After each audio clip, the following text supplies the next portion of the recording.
welcome to another episode of Above Average Black Men.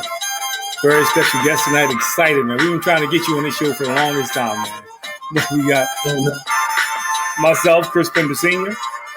Chris Jr., again, Above Average Black Men, where we're here to empower, inspire, and uplift the community. Devin Pender, here to remind you to like, follow, subscribe, share, and comment. And definitely spread the word, spread the message to your friends and family. Yes. All right, well, you ready to go, man? So you can go first. I am, man. I'm excited because this is high school alma mater here, Cheltenham High School coach. And again, I mentioned this before we got on that, I kind of been following the program from afar and seeing a lot of the things that you do. And it's kind of near and dear, I would say, to all of us, being that we're sports guys. Also, I would say involved in the community. And for us, it was certainly bigger than sports. So I know the same for you. It's not just about, the X's and O's of it. It's more about kind of helping these young men, our boys, become young men, actually. So wanted to definitely have you on the show and kind of learn a little bit more about you and kind of how you got started with, coaching football in general. Is that something that you kind of played or did at some type of level? Yeah, I appreciate you guys having me. It's an honor to be here. I played football in high school. And in my senior year in high school, I actually broke my leg. And from that, I transitioned and was in the military. Okay. But when I came home, I'm a Philly firefighter. The deputy chief of the Philly Fire Department. Been doing that for almost over 25 years. And I see what's going on in the streets. Got my hand involved early. Been coaching football for the last 20-something years and got my hand early into coaching football. Was one of the founders of Imhotep Football, who's now the powerhouse. Me and a couple other firefighters, we went there on an emergency run one day, and we was talking to him, and we was like, "You got some big kids in here. You ought to start a football." And Mama Chris, who's the founder of Imhotep, actually said, "If you guys start it, we'll finish it." And we started it, and look at them now. They're a powerhouse, nationally renowned, several NFL players. Wow. Then from there, at my church, I'm a minister at E9, and at my church, me and Coach Swift, Coach Crab, Coach Brown, Mike Brown, our pastor said he wanted to start a football program, so we went into the office one day and kicked it off, and Coach Crab of it, and look at it now, we got almost 6 NFL players out of that in the E9 program alone. One of them was a grad, played at Cheltenham and went to Temple. I forgot his name. And he's an NFL player now. I think he's on a practice squad on one of these teams. Okay. But I use the ministry. I use football as a ministry to mentor young men, to motivate them, to push them beyond their expectations, and to just use the art, the mathematics, and the adversity of football to build character, to build, to hold them accountable to academics, and then to hold them accountable to moving on to do greater things in their community and coming back and giving back to the community. So football is not really a sport to me; it's a ministry. And I was God has just blessed me to touch a lot of young men throughout these years.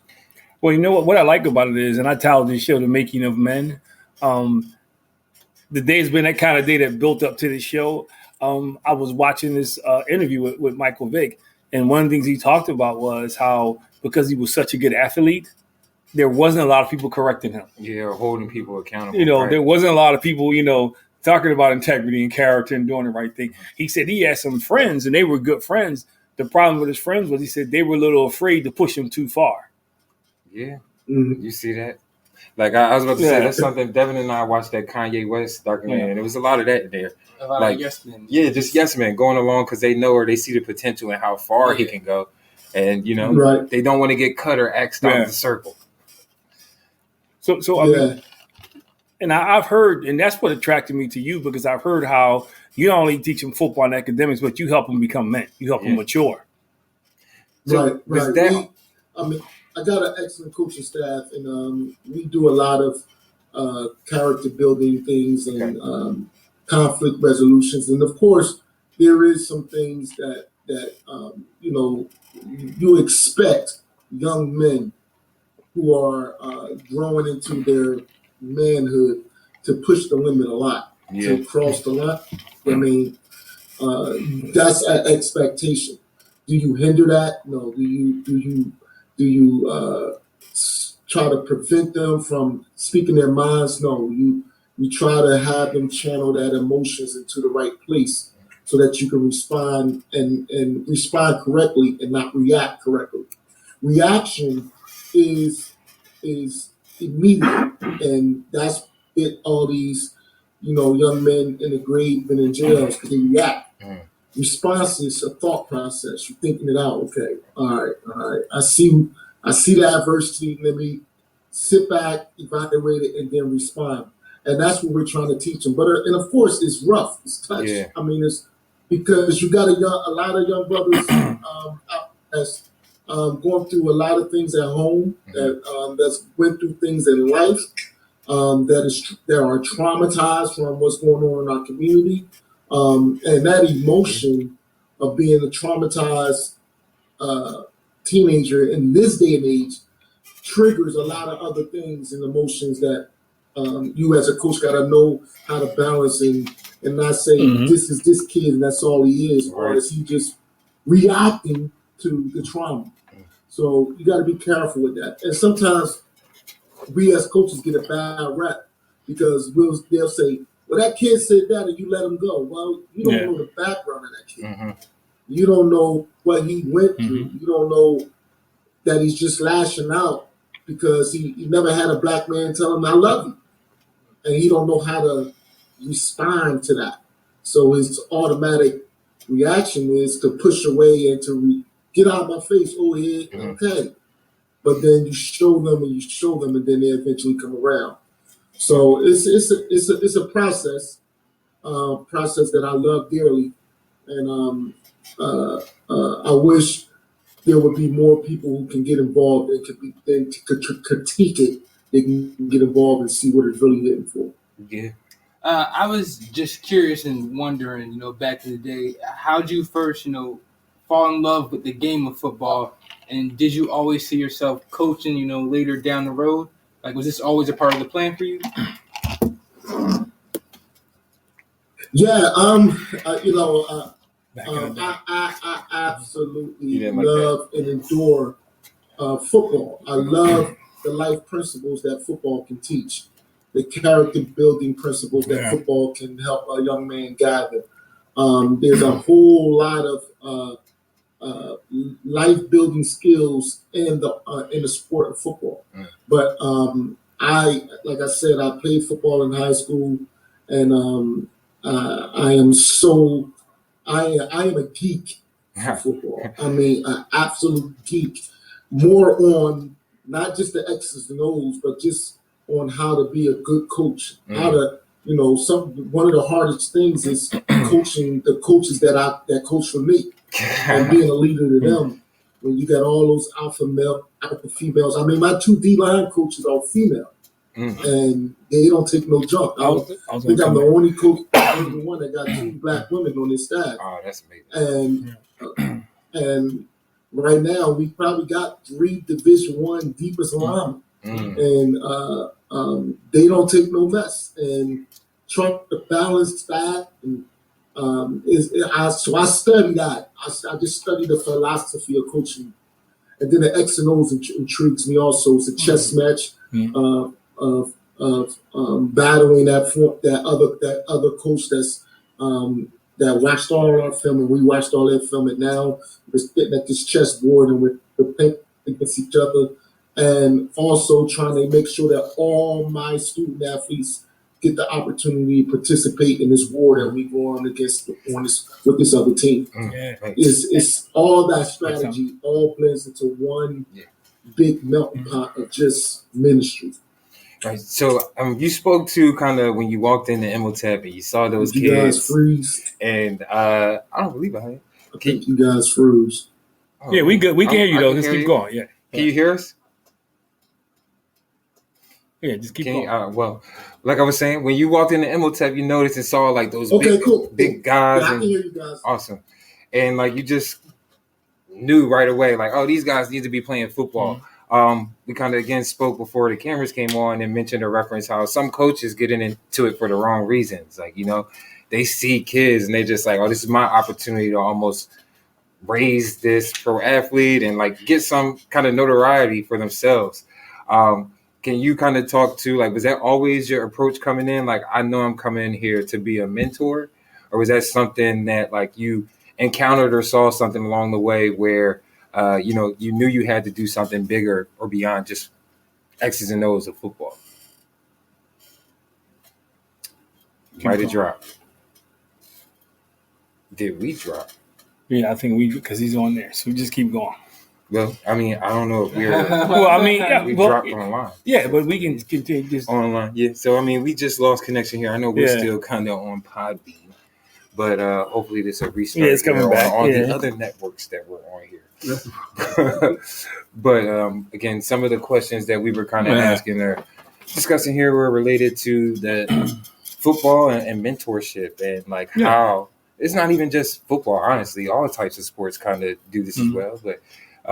How do you decide, what's the appropriate amount of like, I want to win this game, and what's the appropriate amount of, I'm here to, life lessons. Well, one of the things that kind of drew my attention to him was I've had several conversations with other coaches, and there was another coach who preached, this is the only way these kids are going to go to college. And that used to drive me crazy because all those kids weren't going to college. That's the realization of your whole team is not going to college. Right. And I think you do a kid a disservice when you say, this is the only way you're going to college. And my question always was, would you say that if you were coaching a Caucasian team? If you were coaching a white team, would you tell them the same thing? This is the only way you're going to college. Probably not. So to me, and when I heard that he was actually investing in these guys, and I hope he comes back. I didn't get a chance to talk to him because one of the moms who coached, their son is actually pretty good, who coaches the defensive line. He brought it up. I was going to go there because somebody told me, like, yo, he has ladies on his staff. And I don't know everything, but for high school, for me, that's kind of unheard of. The NFL just got there. I was about to say, like, the NFL, and I don't think they have position coaches. I mean, I think I might have seen one for linebackers before. Don't quote me on that. But, like, it is, I think, rare that you may see that at the high school level. Yeah, I feel like it's interesting by sport because, like, for instance, like when I played football, I never really saw a female coach. But when I played volleyball, there was a female coach there. Yeah. Basketball, it's not as much, but I think they're getting there. But I feel like it also does depend by sport. But it's still cool. By the way, I would love to actually go to a game next year to see this. So I mean, I don't know if we can get him back on. I just don't. That's the good thing about technology. You text. You're talking. But again, like I said, it's all right. I think one thing that you mentioned, a reference that was important, is that not all kids that play sports are going to get scholarships. Not every kid, that has the thought that they're going to make it to the league, that's not going to be in the cards for you. But, from sports, like you said, you can learn character, life skills, meet people, build, form like long-lasting relationships that potentially benefit you longer down the line. So that's why it's important to have that kind of. Can you hear us, Coach? Yep. We had a technical difficulty. Can you hear us? Because I heard you in the background. It's like going in and out. Yeah. It looks like he's. Well, let's keep going. Yeah. I hear you guys, but I can't see you guys. All right, we got you. We see you. So let's just keep going. You want to hit your question again, man? Yes. So the question. I can see you now. Yeah. Perfect. So my question before we kind of drop. Yeah, we're good. We're good.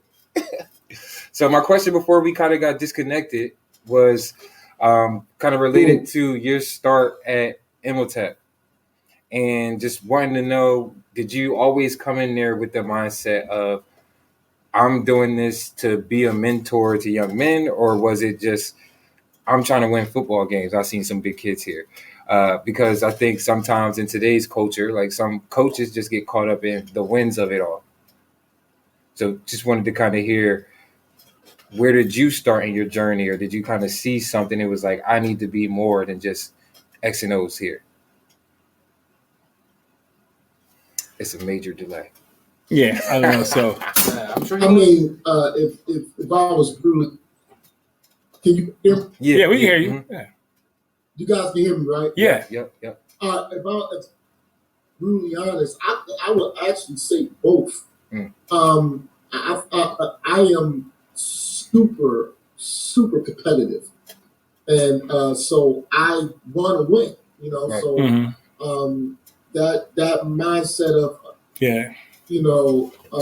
That mindset of competition and all that, yeah, that drives you. Mm-hmm. But also, as I stated, being on the Philadelphia Fire Department, we see a lot of the what goes on in our communities, and we the brothers that helped start the Imhotep program, we was coaching basketball, we was doing baseball with youth, and then football. That fell in my lap because I was a football geek. Okay. So then we just took off running with it and passed the baton to some brothers that's there now, and that's on the same mindset that they are there to help young men fight the streets and get better lives using the art of football to get their lives in order. But they also super competitive. Right. They are also trying to win championships and things of that nature. So I think the motivation is to help young black men advance and get to the next level. But the energy and the drive that pushes that God uses to push us to wake up every day to do it, to do everything we got to do. You got to have that competitive spirit, or you'll get wore down. So it's a two-way street type. I haven't really met any coaches in the Philly area that does it just for the wins of it, lights and whistles. Yeah. Every coach that I associated with in the city has genuine love for they coach, and that genuine love is on the side of pushing that young man to be their very best. You can't coach not the other kids you coach. It's impossible. Right. It's impossible. But one thing that we talked about was, I had heard about the young ladies you had coaching. Okay. Somebody said, look, hey, he actually has females on his staff, and one of their sons is really, really good. So it's funny. It's funny that you brought that up, because we were talking when we were having the technical difficulties. The NFL is just getting there, and and to my knowledge, they're not position coaches. They do have women on the sideline. So how did you decide that was even something you wanted to do?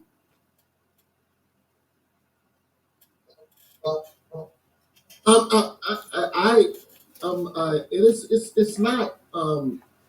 People make it into a big thing, but Coach Star Wright, she's the owner of the Philadelphia Phantoms.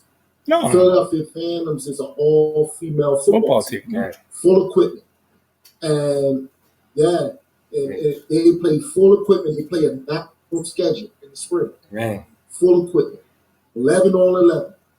And she's the owner of the Philadelphia Phantoms. And right before COVID, she hired me to be their head coach of the Philadelphia Phantoms. But then COVID hit and the season got canceled. So when I came on to Cheltenham, I known her from the Philadelphia Phantoms, and seeing how she was coaching them. It was easy. She knows football. She knows how to coach, and she knows how to motivate. So that's all I needed. And then she brought on Tasha, whose brother is an NBA player. I forgot his name, Gilchrist. Gilchrist's sister. I don't know Gilchrist, but I know his last name is Gilchrist. Okay. Yeah, his sister. Yeah. We brought her on, and the most productive unit that I had this year was my defensive line. I mean, maybe it was flying all around them, but that's because these two sisters had them out working every day in the summer, mostly all in the spring, in that hot sun every day working, and you can't ask for nothing better than that. Can't. But Coach, it is a big deal. I mean, I know you say it's no big deal. It's a big deal in the sense that it's uncommon. It's a big deal that, and I'll say a lot of guys, their ego will not allow that to happen because, that a lot of guys will be pressed because of ego. Yeah.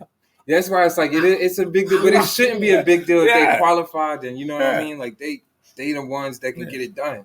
I think we kind of have to change or shift the mindset. But it is like you said, certainly. Yeah. But it speaks volumes to the kids that you're humble enough to do that. Yeah.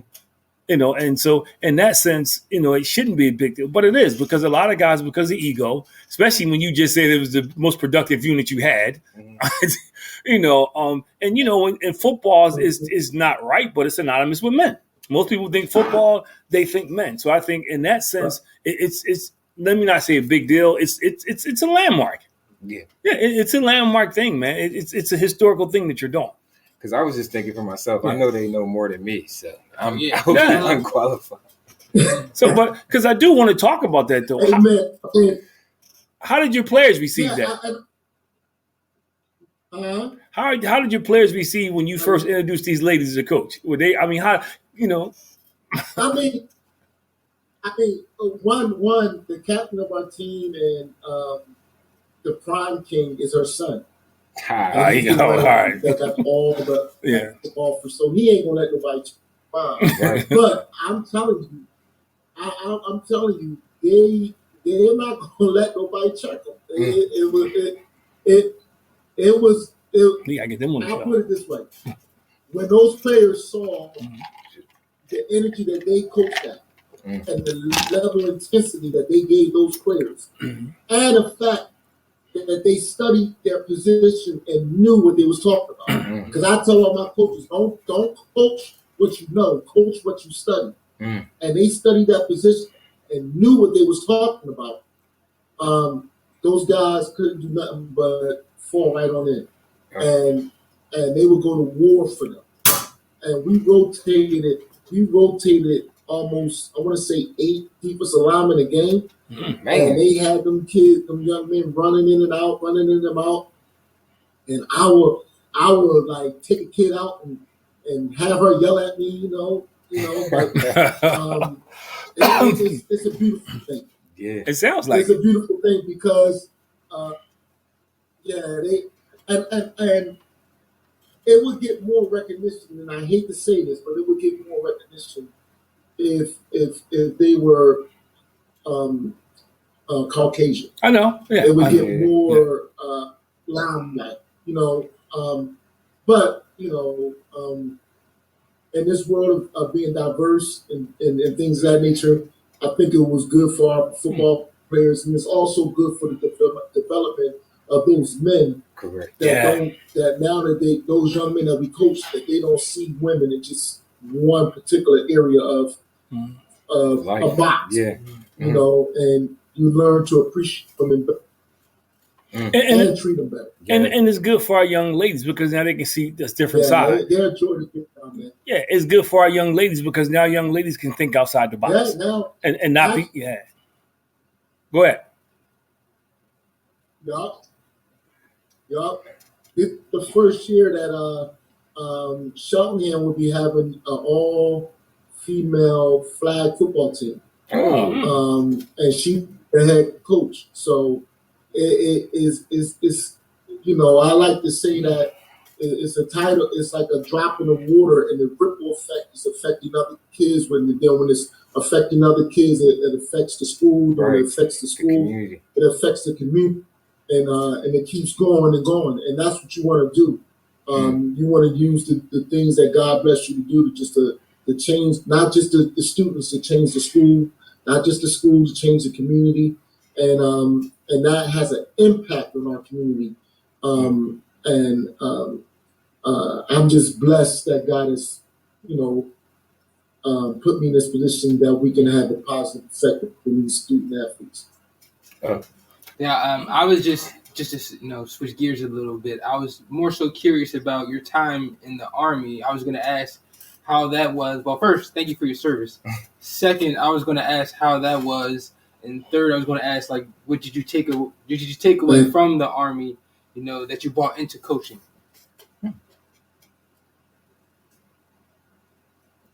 Probably the discipline. Yeah. Yeah, we got it. I don't know what's up with this delay we have today. Did you hear his coach, or he froze down?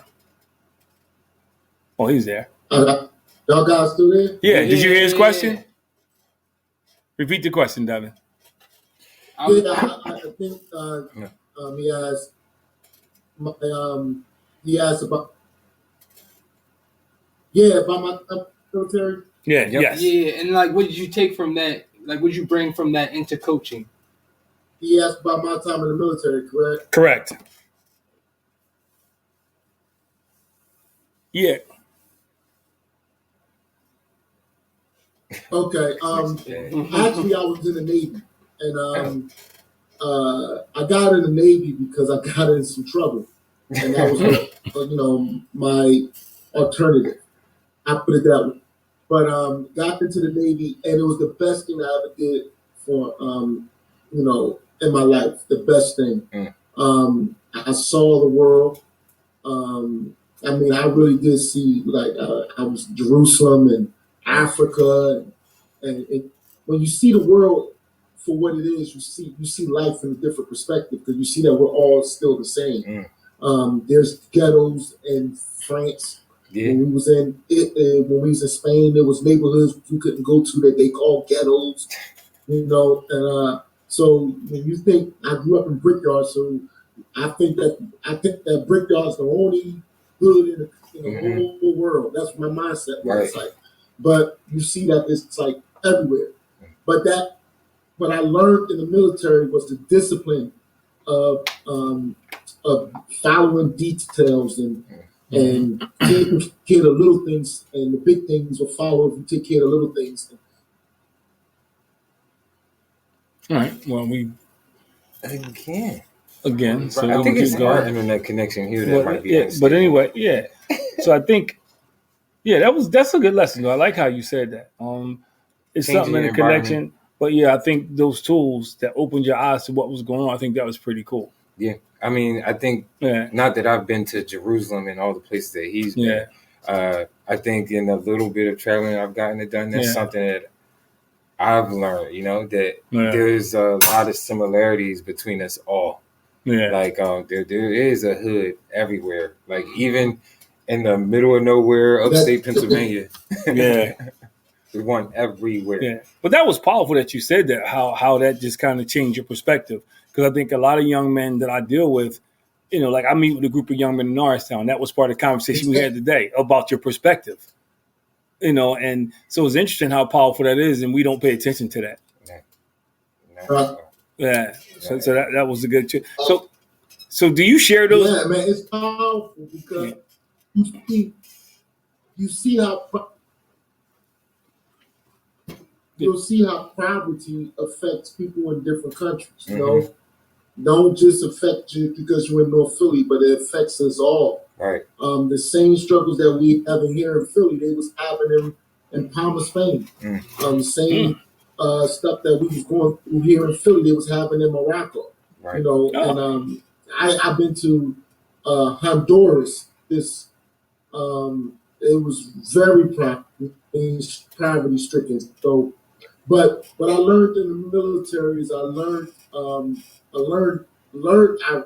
raised me to be a man a little bit, and to follow detail, to be able to become you can't be a good leader unless you're a good follower. Yeah. And it allowed me to hone into my leadership skills, and then when I hit the fire department, that same hustle mentality, it just went.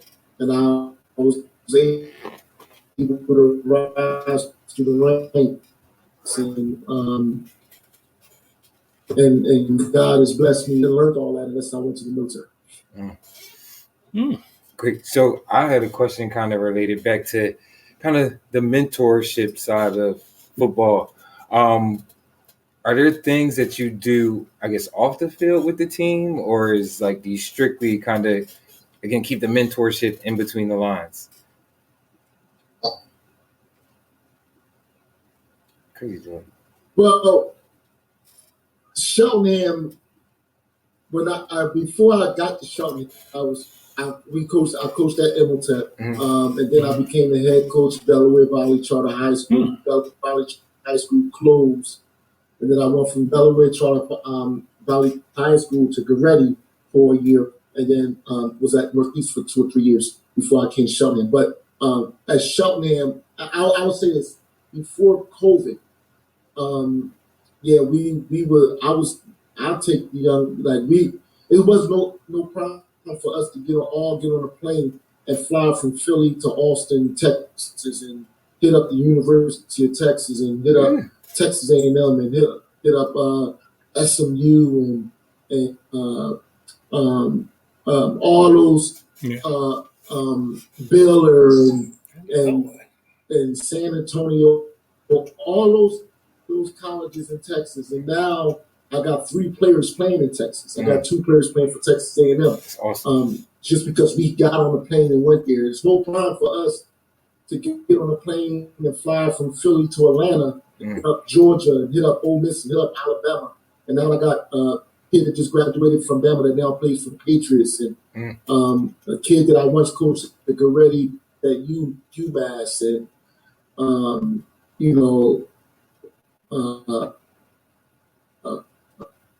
so as far as that, the all field thing is getting those kids on the road, getting them in front of coaches, and getting them dream of their lifetime, and that's a Division I scholarship or a Division II scholarship, where their parents ain't got to pay no money for them to go to college. That is the ultimate goal. So most of our off season is doing that. We didn't do it much last year because of COVID, but we're going to do it a lot this year, this upcoming 23. And I think that is key and kind of a testament to what you were saying with your experience in the Navy and getting to travel and seeing other places. I think that certainly is important for the kids to kind of see the universities and see, I can potentially be here. They see themselves and feel themselves in that space. And it's not a lot. I don't know. I hope that more coaches are doing things like that. But again, watching from afar, I love to see it and hear it and inspired by that, man. Yeah, because we were talking. Yeah, you're absolutely right.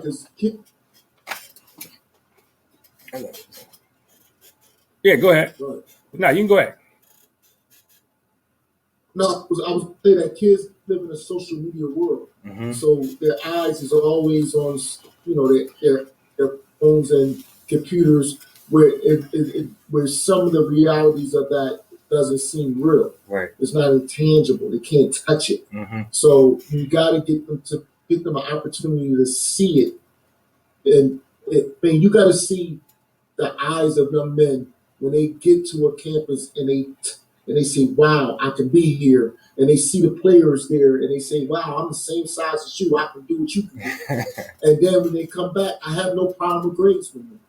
I have no problem with behavior. Wow. Because now it's being the goal. It's real. And they say, "I want it now, and I'm going to do everything that I need to do to get there." It's because it's really real. Right. It's not a cartoon. It's not on my cell phone. I actually was there. I actually shook that coach's hand that I see on Saturday nights and Saturday afternoons. I actually seen that player that I seen score touchdowns. He gave me gloves. He gave me a pair of his cleats. He told me to follow him on Instagram, and I'm actually talking to this dude. Right. And once these young men see that it's real, the whole perspective of being a student athlete changes. It changes. They don't want to lead away from it. They're always in their grades and their books. And yes, coach, no coach. that's the whole experience that you want to give them. You want to give them the whole experience, Right. and that's all a part of that ministry thing of, of giving them, showing them the opportunities you have, and if you just put your mind to it, you can get it.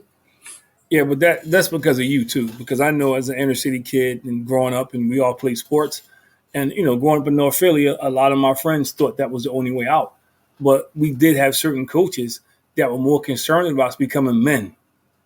Being holistic human beings, so to speak. If you make it, you make it. Right. But if you do make it, you're gonna be a person of character and integrity. So it was different, and that's what I see that's lacking now because I've had a coach tell me that that's the only way these guys are gonna go to college, and I was offended by that. I was offended, like, wait a minute. So everybody on this team is not going to college, so why are you selling that pipe dream? And it was all about football. It wasn't about developing into better people. It was about football. Right.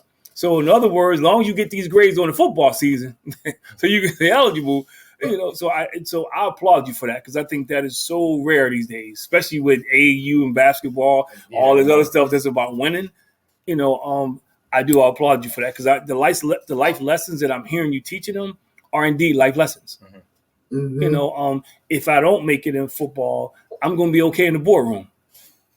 And I wanted to ask, do you have those tough conversations with the team, that not everyone may get that scholarship. Not everyone's going to go to the league, you may have to just kind of use this as an opportunity to further advance your life in any other type of way. Yeah, I mean, and that is part of the trip also, because I won't say I won't call it negative. Right. I would say is a positive admission. Now, a kid can go to a college and say, I thought I could play on this level, but wow, look how big they are. I can't play on this level. Right. Or, so now the mindset changes. Okay, all right, I see. I got confirmation that I'm just not picking up from this. It's confirmation. Right. Now I can redirect my goals to another area. Right. And I'm cool with that. They cool with okay, all right, yeah, coach, you took me to that camp. I thought I could. It's all right. And it is. I mean, I'll get a lineman that's maybe 5'11", 260, and says that I want to play division football. Then okay, let's go visit Villanova real quick. And go visit Villanova, and you see their linemen are all 6'3", and 6'4", and 6'5", and when you go up to meet people, they looking down at you, shaking their hand. So now you get the reality of okay, it's real. Yeah. You know what I mean? Because they always look for TV. Right. So now I get the reality check.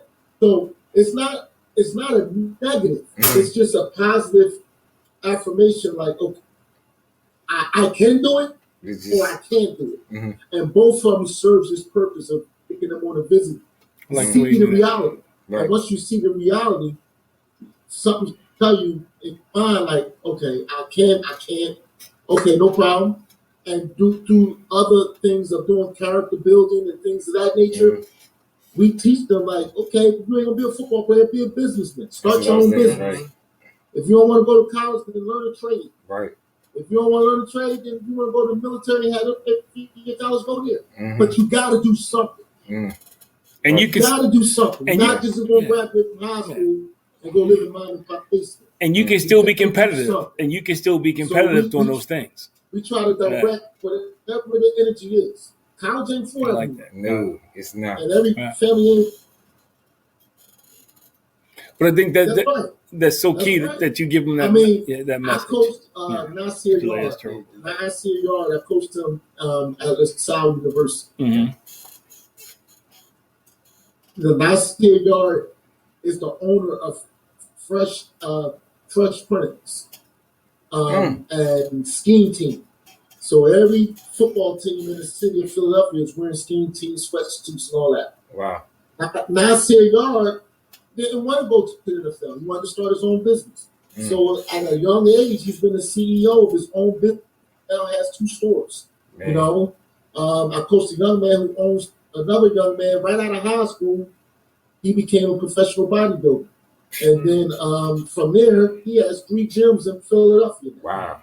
I also coached, I forgot the young man's name, but now he does music videos for rappers. And he now has movies that be on YouTube and all that stuff that's filmed in Philly. Okay. So Amir, his name is Amir. And he has movies that's on YouTube that's in Philly with actors and all that kind of stuff. So, you know, and so if you push them to whatever God has for them and not try to put your own bias and say you need to go to college, you need to go to the military, you need this. No, wherever you want to do, I'm going to help you get there. But when you get there, that same hustle that we pushed you to do on that football field, you got to now do it in life. That same hustle. Get up before everybody and go to bed after everybody went to sleep early. And I mean, that Mamba mentality. You got to outbeat everybody. Yeah. And you got to be twice as sharp, and you got to do it because it's hard out here for black men to start their own business and the things of that nature. So you got to be. We ain't using that as no excuse. We ain't using that as no crutch. We're gonna go get it. We're gonna go take over. We're gonna do what we got to do to make sure that your lifelong dream is accomplished. And if you ever need any help, here's my number. Give me a call. Fire department's always hiring. I feel like that energy that you have definitely shows in the team, man, because it starts from the top down. Like, again, from online, I can just see that the team buys into everything that you saying and that you put in front of them. But has it always been like that? Like, has there been any challenges for you, or has kind of everything that you've done just been like well received?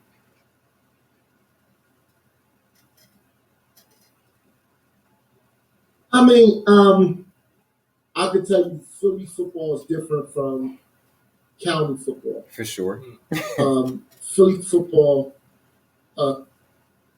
Philly football, those kids are kind of more hungrier.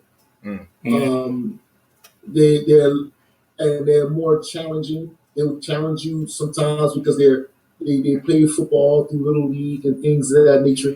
Cheltenham doesn't have a Little League program. They just have E9 and maybe Ivy Hill that's across the street. But we're the only county in Montgomery County doesn't have a feeder youth football program. So most of the kids I get started playing football either at Cedarbrook Middle School or at Cheltenham. Wow. So the intensity that you gotta push them to hit and do all the things you gotta do at a slower pace than you did in Philly. Right. Those kids in Philly, they've been doing this since they were 6 years old. So they can take the young. Matter of fact, if you ain't on them hard enough, they call you Turkey. You're a Turkey coach. So, but in Cheltenham, you gotta just, not all the players, but some of the players, you gotta put them to a slow process. And then eventually they buy into it. And but it was hard. I had a lot of kids quit. I had a lot of parents that wasn't used to it. I had to fight some big mountains at Cheltenham High School. I thought you were about to say fight some but parents. now the kids are setting in, and kids kind of see the expectation. Oh, cool. Yeah. Well, culture is everything. The culture is setting in, the kids see the expectation, and it's getting kind of. Yeah, culture. It's funny because we're on this conversation, and that's, that's the thing everybody talks about Jalen Hurts about. While he's almost cerebral and business-like about what he does. And how he doesn't get too emotional. He's not freaking out when things go wrong. And, and it's kind of odd because it's that same thing that when it comes to us, people of color, they almost see it as a weakness until now. You don't care. You're not passionate enough. You know, you don't have the fires, all the things that you hear, you know, and it's so refreshing to hear that you're actually teaching these kids, man, to control their emotions. You're teaching them to keep that stuff in check. So, I mean, I think I applaud you that, because even now when I hear people talk about Jalen Hurts, it's almost the question mark is still there because he's not, because he ain't flying all over the place. Yeah. So that's good, though. Say something? Go ahead. You want to say something, Coach? Yeah. This dude. It's like as good as Jalen Hurts is, he still is critiqued. Yeah. No, he's not good enough, you know? Yeah. Can you guys hear me? Yeah, we hear you. It's like going in and out. Yeah, I hear you. Yeah. Can you guys hear? I'm sorry. Can you guys hear me? Yeah, we got you. Now we can hear you now. Oh, yeah, what I was saying is that good as Jalen Hurts is. Yeah. Yeah, I was saying as good as Jalen Hurts is, he still gets critiqued as not being good enough. Yeah. He's 10-1. You know what I mean? He's leading the NFL in every category, and he still has to fight. Oh, he ain't got this, he ain't got that. That's the same. That's just part of being a black quarterback, you know. But I think his ability to handle that is what sets him apart. Is that I think people. He has a strong will. I met the young man several times. You know, he did his camp. I did see that. So could you talk about that a little bit? How did you get that? Finish what you were about to say. Yeah. Well, the young brother that I mentored, that I coached at Goretti High School, he played at Alabama with Jalen Hurts. Oh. Okay. And Christian Baltimore, and now he plays for the New England Patriots. He's from Philly. And him and Christian and Jalen have the same agent, Nicole Lynn, who's with the LeBron James agency. Okay. So, and she's actually texting me right now because we got to set up a meeting. But through Nicole, she contacted me and said, "Yo, we need a place. Jalen wants to do a camp in the Philly area, and we need a place." I said, "Ain't no better place than my place." I like that. You know, the school approved it, and it turned out to be excellent. But when you sit down and talk to Jalen, he's very down to earth, but he's also a strong-minded young man. Like nothing phases him. Very, very in tune, very focused, very dialed in to whatever the mission is. Nothing can knock him off his stride. He's very dialed in. If you was to ever sit down with him and talk, maintains that eye contact, that firm handshake, and then everything is right, direct, and he's right to the point with it. All business. And then when you get him out of his business and he's, you know, that business character, and you're like, come on, man, it's me, coach. Then he's just a regular old young boy, man, and love him to death, man. But I'm proud of him. I'm going to see and get that camp to come to us again next year, make it a yearly thing. Because I know a lot of other people are seeing what we did at Shelton. And he got a lot of other people in his ear now that might want to get him to go to a bigger place that got turf and all that stuff. You know, so it is what it is. Is that something that was open to the?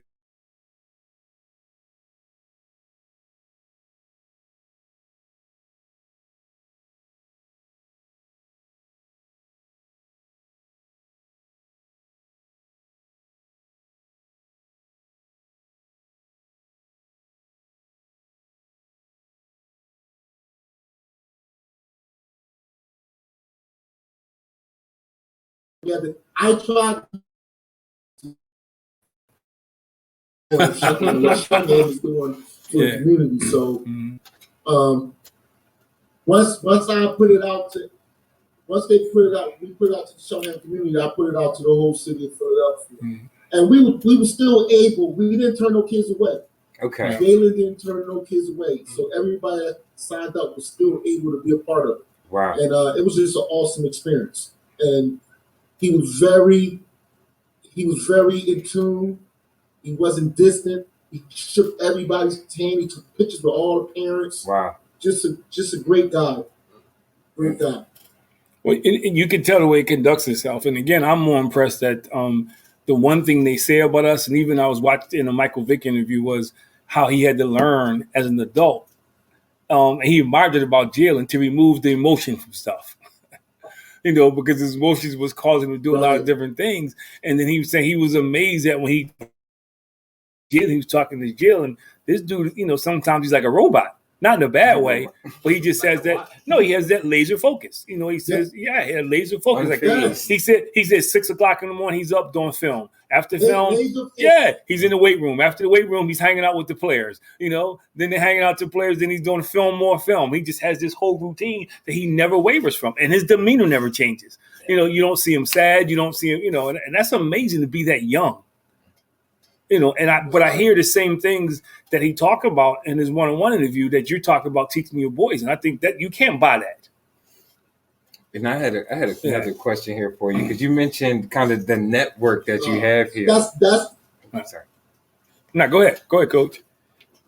It's such a delay. Go ahead, I wanted to talk kind of about the network of kind of players that you have here. No, you guys don't delay, and kind of wanted you to speak to the importance of giving back. Is that something that you instilled in everyone just naturally to come back, or are guys just kind of taking it upon themselves to kind of lend their hands and provide, opportunities or experience for other guys? My phone is jumping. Did you get that, Coach? I think it was more on the players. I really believe it's more on the players. He asked me about the players giving back. Yeah. Right? Mm-hmm. Yep. Yeah, that was the question. Cool. I think it was more on the players. Mm-hmm. The players really initiated that. I coached DJ Moore, who plays wide receiver for Carolina Panthers. I coached him at Hamilton. That was him and his mom. That is in. We talking about DJ Gore. I was about to say he was on my fantasy team one year, man. He balled out for you, man. It's not his fault. So. Yeah, but I think that's doper also for players to kind of give back. Yeah. I was wondering if it was something that, he kind of instilled in them, created this network like, hey, a couple years down. But I think it's one of the things that you learn by example.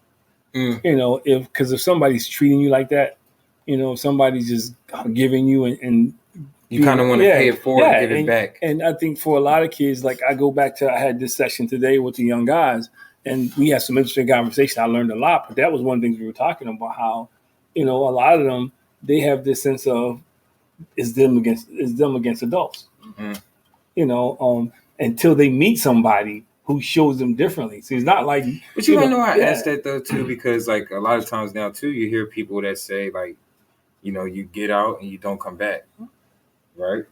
So that's what was interesting to me to hear that it kind of has this network where they don't necessarily mind doing that, like just. But if you don't meet somebody that shows you different, you don't know any different. If you're around a bunch of people that tell you, because I know them too, I'm never coming back.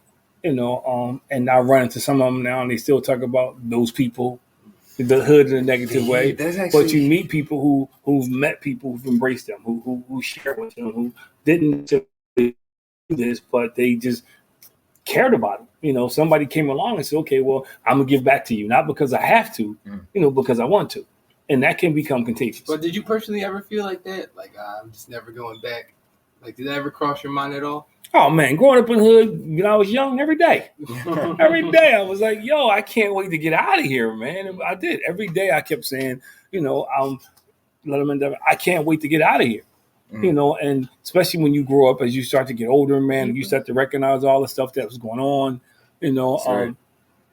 all the stuff that was going on, man, and you see it on a daily basis, no, just hit it. Yeah, you see all the things that's going on. You say, man, I don't want to be a part of this, man. You see the crime, the murder. Some of your friends get hurt. I can't wait to get out of here. That's why I asked the question of like, what makes you give or come back when it's like coaches. Sometimes you had the childhood of like, I'm gone. But I had coaches who volunteered. I had coaches who volunteered to coach, who went in their pocket to make sure we had certain things, who led by example, didn't tell us to do it, but I had coaches who you saw them do it. And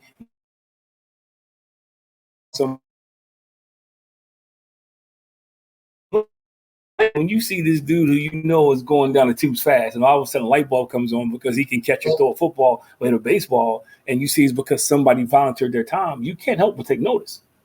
And I think you see the difference in professional athletes. Like a lot of professional athletes who are like that, they always tell you, I went here, I went to this camp, or like Michael Vick was talking about Andy Reid, the people he encountered as an adult who changed his life because they didn't tell him to do it, but they modeled it. You back with us, Tony? Back with us, Troy? I see you. But so I think that's key, man. You just gotta model it, man. And some people get it and some people don't. Yeah, I'm back. Yeah, I think before you drop, is that my? No. I think that's on our end. That's not you. This is on our end. We never had the problem before, but I think it's on us. That's not you. Well, go ahead. Part of my that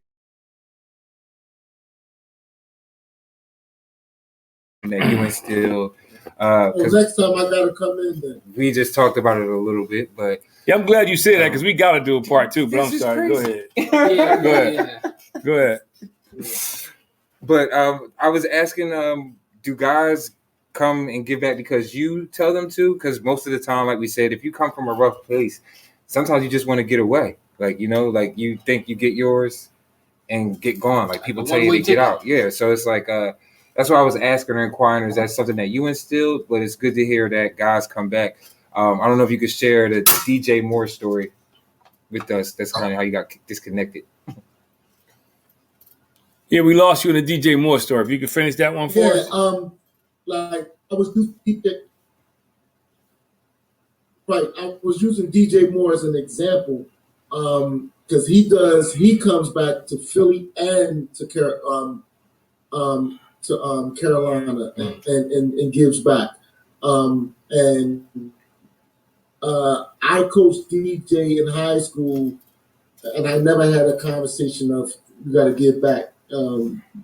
So I would honestly say that these young men did on their own. I know the coaches at Emotep, one of the coaches at Emotep, he does this event where he brings back all the Philly NFL players, and they do one big camp. I'm talking about Kyle Pitts, Jahai Ward, Christian Ballmore, DeAndre Swift, all the kids that play in the NFL that's from the Philly area, they all come back and do one camp. I know he was the Coach CY was the starter of that. Okay. But most of these young men, when they get to that level, they want to come back, and because they see what's going on in our city, and they just want to give back and come back and give opportunities to other kids and let them know that they can make it too. They do it on their own. Awesome. Definitely happy to have you kind of speak to that here because you don't hear that often when it comes to professional athletes and people that look like us. Like you always kind of in the news, you hear all the bad or negative things that we do. So it's kind of good. I'm glad that you got to speak to guys coming together from this city, coming back and doing something positive. I know we only got a couple minutes left here. So if you could probably share or give maybe some closing thoughts, inspirational words for our followers and listeners out here.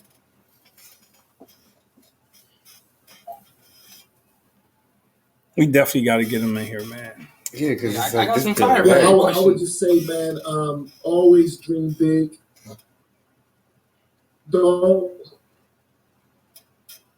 Okay. If I was just tell everybody, man, always dream big, man, and never give up on none of our young men in these streets. Don't give up on them. They're traumatized. They're afraid. and how they react to being traumatized and afraid is the last shot to do dumb things.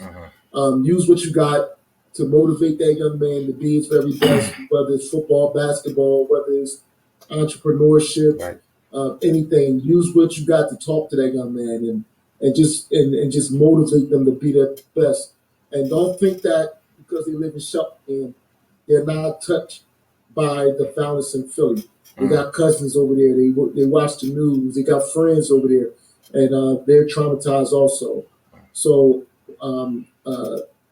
just be a motivator, be an inspiration to them, and just push them to be their very best, and you'll see the change in them.